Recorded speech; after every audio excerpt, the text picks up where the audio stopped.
અંકલેશ્વર જીઆઈડીસીમાં આવેલ Asian paint ચોકડી નજીકના જીવનદીપ કોમ્પ્લેક્સના ત્રીજા માળે દુકાન નંબર T18માં શંકાસ્પદ પાવડરનો જથ્થો પડેલો છે, જેવી બાતમીના આધારે ભરૂચ ક્રાઇમ બ્રાન્ચના પોલીસ સબ ઇન્સ્પેક્ટર એવી સિયાડિયા સહિત સ્ટાફ દ્વારા દરોડા પાડવામાં આવ્યા હતા.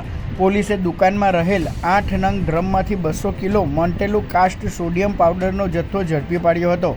આ પાવડર અસ્થમાની દવા બનાવવા માટે ઉપયોગમાં લેવાતો હોવાનું બહાર આવ્યું છે.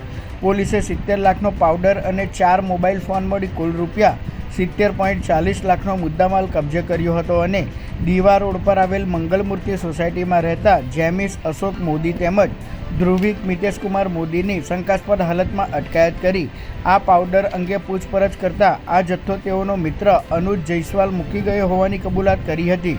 બંને ઈસમોએ આ જથ્થો ચોરી અથવા કોઈ ગુનાહિત કાવતરાના ભાગરૂપે મેળવ્યો હોવાની પોલીસે શંકા વ્યક્ત કરી તપાસનો ધમધમાટ શરૂ કર્યો છે.